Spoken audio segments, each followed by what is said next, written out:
د ډاکټر نجیب لور مسکا نجیب څنګه د اشرف غني خبرو غوسه کړې ده. اشرف غني تازه د ډاکټر نجیب په حق لاس ویلي وو، اوس یې هیله نجیب یا د ډاکټر نجیب لور اشرف غني ته څه ځواب ورکړی دی. دلته په دغه ویډیو کې را سره کتلی شئ. لیدونکو سلام، وخت مو په خیر.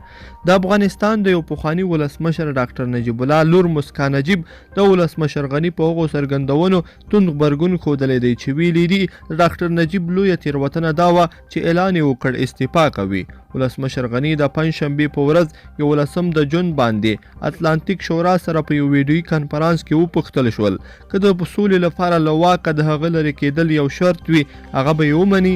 ښاغلي غني وویل د ډاکټر نجیب الله د ژوند تر ټولو ستره غلطي هماغه وه چې اعلان یې وکړ چې استعفا به ورکوي. موږ دغه فلم په خپل ژوند کې لیدلی دی. هیله کوو چې له موږ نه د دغه فلم بیا ځلي تکرارولو غوښتنه مه کوئ چې موږ پوهیږو انجام یې څه دی.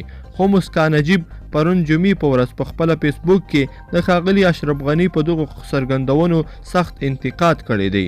هغې لیکلي دي ولسمشر غني په افغانستان کې جګړه 100 کلنه فلم پروژه نه ده. په هر حال هر فلم پای لري. د مرکې په پای کې ستاسو مسکا ستاسو په څیر د یو رهبر سره نه ښایي.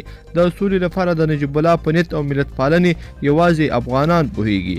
مسکا نجیب د ډاکټر نجیب کوچنۍ لور ده چې عکاس او د مستندو فلمونو جوړونکې ده.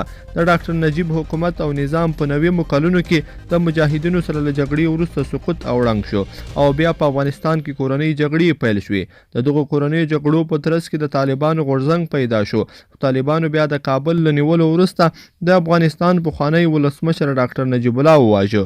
ولسمشر غني په دغه ویډیويي کنفرانس کې له طالبانو سره د سولې په خبرو او له افغانستان څخه د امریکایي ځواکونو د وتلو په اړه هم مهم معلومات ورکړل.